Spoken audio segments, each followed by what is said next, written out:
¿Qué pasaría si la mayor parte del mal que ves en el mundo no tuviera su origen en el mundo? Piénsalo un segundo. Guerras, corrupción, familias destruidas, decisiones que nadie entiende por qué se tomaron. Hay un patrón raro en todo eso, algo que no encaja con la simple explicación de que los humanos somos malos por naturaleza. Porque si fuéramos solo malos por naturaleza, ¿por qué también somos capaces de sacrificio genuino, de amor que no pide nada a cambio, de momentos donde algo en nosotros se niega a rendirse? La Biblia tiene una respuesta para eso, y no es la respuesta que la mayoría espera. No empieza con el diablo con cuernos y tridente. No empieza con el infierno, ni con una figura de película de terror. Empieza mucho antes. Empieza en el principio mismo de todo, cuando el mundo era exactamente como debía ser. En los primeros capítulos de Génesis, hay una frase que se repite como un tambor. Dios crea, Dios observa, y dice, es bueno. No una vez, no dos, 7 veces. El 7 en la Biblia no es un número aleatorio. Es el número de la completitud, del orden perfecto. 7 veces bueno significa que no faltaba nada, que todo estaba en su lugar, que el mundo era exactamente lo que debía ser. Y entonces llega el capítulo 3, y todo cambia. Aparece en escena una serpiente.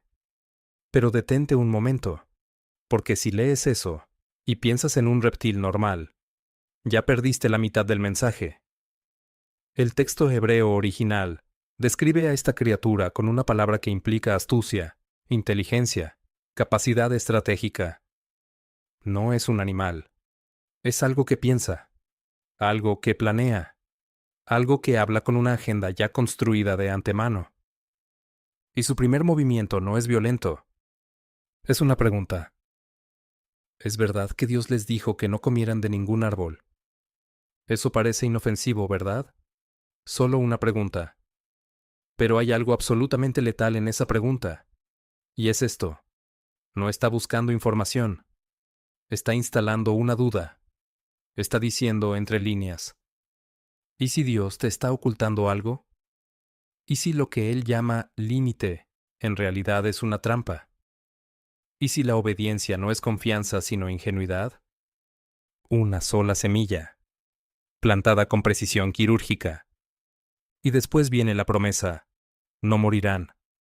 Es que Dios sabe que el día que coman de ese árbol, serán como Él. Eso es lo más peligroso que se puede decirle a alguien. No necesitas depender de nadie. Tú mismo puedes ser el centro. Esa idea tiene miles de años y sigue funcionando. Pero aquí es donde la historia se abre en capas, que la mayoría nunca nota. Porque los lectores modernos ven una serpiente y siguen adelante.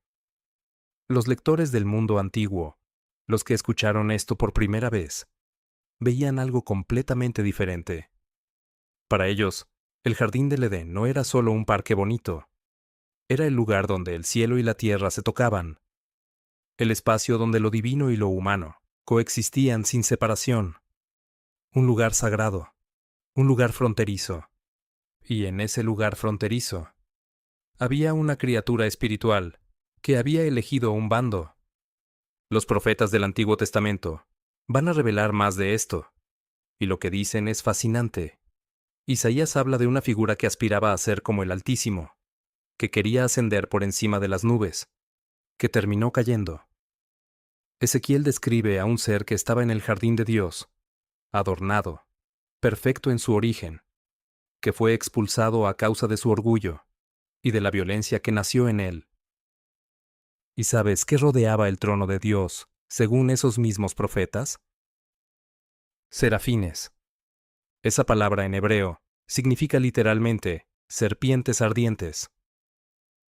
Detente ahí, porque lo que la Biblia está haciendo, para quien sabe leerla en contexto, es conectar puntos que atraviesan todo el texto sagrado.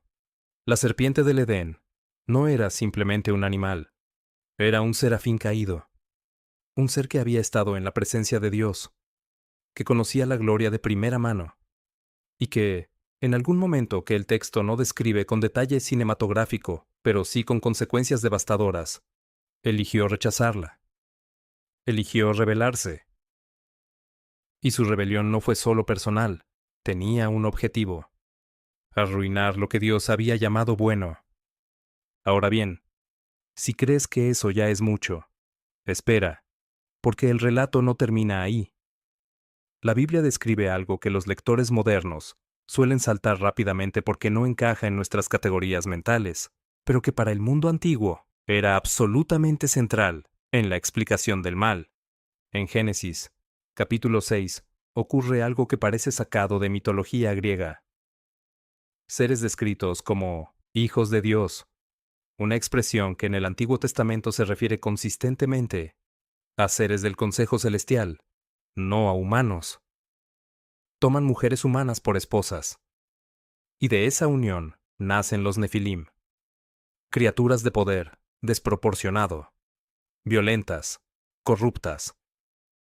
Y el texto lo conecta directamente con el estado del mundo. La maldad del hombre era grande en la tierra, y todo designio de los pensamientos de su corazón era de continuo solamente el mal. ¿Por qué incluir esto? Porque la Biblia está construyendo una tesis. No está diciendo que el mal humano es solo un problema de malas decisiones individuales. Está diciendo que existe una dimensión espiritual en la rebelión contra Dios, que hay fuerzas que operan desde fuera del mundo visible, y que influyen, corroen, distorsionan. Esos seres rebeldes son los que más tarde serán llamados demonios.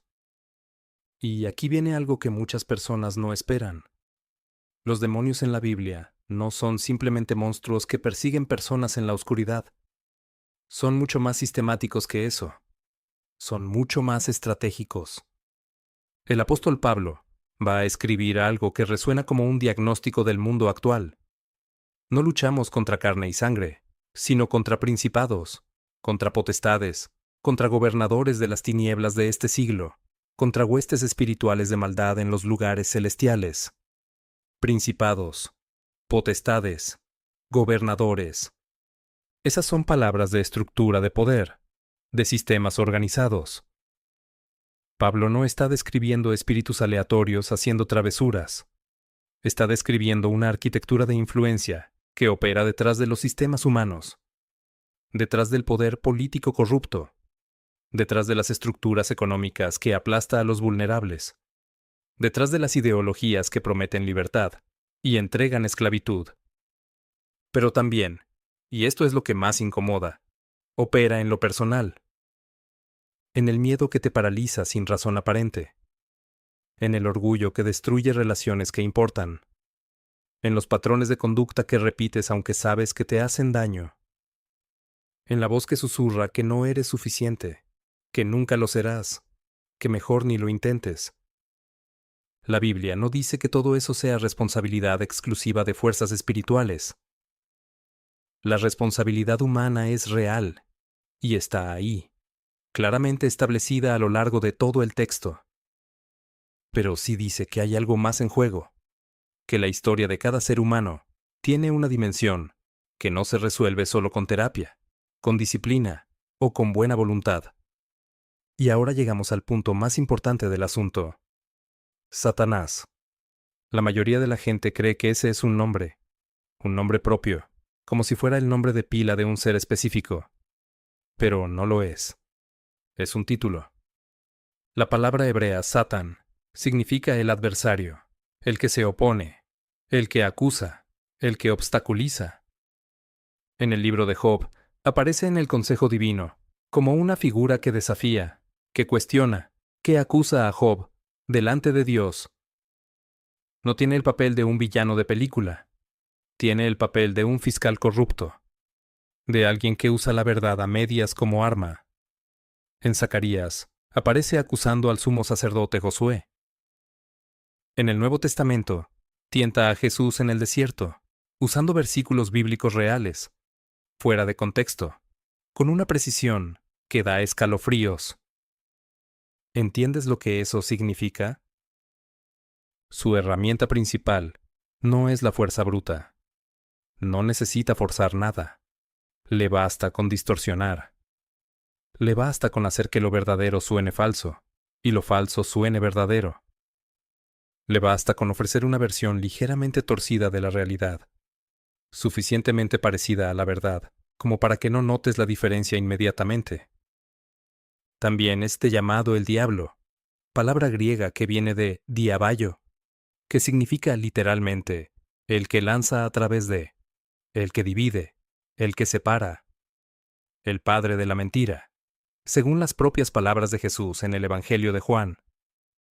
No un ser de horror, un ser de desinformación, y eso lo hace mucho más peligroso. Ahora bien, ninguna de esta conversación tiene su punto culminante en el análisis del adversario. El punto culminante llega cuando entra Jesús, porque cuando Jesús comienza su ministerio, hace algo que reorienta todo el marco de referencia. Sus discípulos discutían entre ellos sobre quién era el más grande. Los religiosos de su época señalaban a los pecadores como el problema del mundo. Los celotes querían una revolución contra Roma. Todo el mundo tenía su diagnóstico del problema. Jesús da un diagnóstico diferente. Cuando sus discípulos le preguntan quién es el mayor en el reino de los cielos, Jesús no señala a ningún enemigo humano. Cuando enfrenta a los líderes religiosos, no define el problema como su hipocresía personal. Cuando habla de la condición del mundo, dice algo que resuena en todo el Nuevo Testamento. Hay un gobernante de este mundo, cuyo poder está destinado a ser roto. Jesús ve el mundo como un territorio ocupado, no por un ejército humano, por algo más profundo, más antiguo, más difícil de combatir con espadas o con política. Por eso cuando Jesús sana, no está haciendo milagros de espectáculo, está devolviendo a personas a su estado de integridad original. Por eso cuando expulsa demonios, no está haciendo exorcismos teatrales, está recuperando territorio que había sido tomado. Por eso cuando enfrenta la tentación en el desierto durante 40 días, y no cede ni una vez, está demostrando algo que ningún humano había logrado desde el Edén, que la mentira del adversario puede ser reconocida, nombrada y rechazada. Pero el momento decisivo no es ninguno de esos. El momento decisivo es la cruz. Y aquí es donde la lógica humana colapsa, porque no tiene sentido, desde ningún ángulo de poder convencional. Si Jesús era quien decía ser, ¿por qué morir? ¿Por qué permitir la humillación, el dolor, la aparente derrota? La respuesta de la Biblia es que eso no fue una derrota. Fue el movimiento más audaz de toda la historia. El libro de Hebreos lo dice con una claridad que corta. Jesús se hizo carne y sangre para destruir por medio de la muerte al que tenía el poder de la muerte, esto es, al diablo, y librar a todos, los que por el temor de la muerte estaban durante toda la vida sujetos a servidumbre. El poder del adversario estaba anclado en algo, la muerte como punto final, como el último argumento, como la prueba definitiva de que nada tiene sentido y de que al final el caos gana.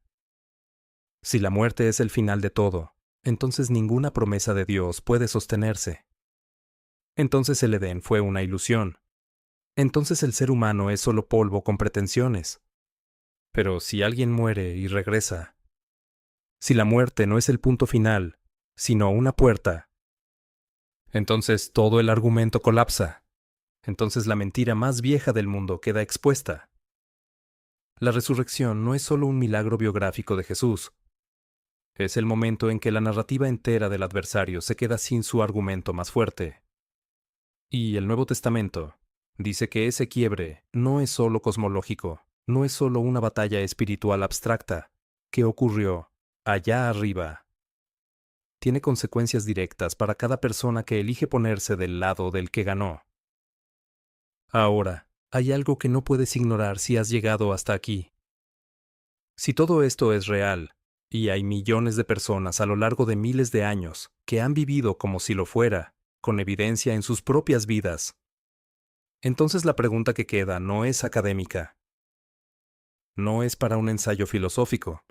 No es para un debate nocturno. Es personal. Porque si hay una guerra espiritual en curso, si hay fuerzas que trabajan activamente para que pierdas el rumbo, para que dudes de tu valor, para que destruyas lo que más importa, para que nunca llegues a ser lo que fuiste diseñado para ser, si todo eso es verdad, entonces ignorarlo no es neutralidad. Ignorarlo es elegir un bando sin darte cuenta. La serpiente del Edén no convenció a Eva con violencia. La convenció con la ilusión de que podía estar por encima de la historia, de que no tenía que elegir, de que podía tener la autonomía del bien sin el costo de la obediencia. Y esa misma ilusión sigue en circulación hoy, con interfaces más sofisticadas, pero con el mismo mensaje de fondo. No necesitas depender de nadie. Tú mismo puedes ser el centro. La Biblia lleva miles de años diciendo que eso es la trampa más vieja del mundo, y propone algo radicalmente diferente. Que el ser humano fue hecho para una relación, no para una autonomía absoluta. Que la dependencia de Dios no es debilidad, sino la única postura que tiene sentido en un mundo donde las fuerzas en juego son más grandes que nosotros. Jesús no invita a una religión de normas y rituales. Invita a un cambio de bando. Invita a reconocer la guerra por su nombre, a dejar de ser un civil inconsciente en medio de un campo de batalla, y a pararse en el único territorio donde el resultado ya está decidido. La pregunta no es si esta guerra existe. La pregunta es dónde estás tú cuando termine.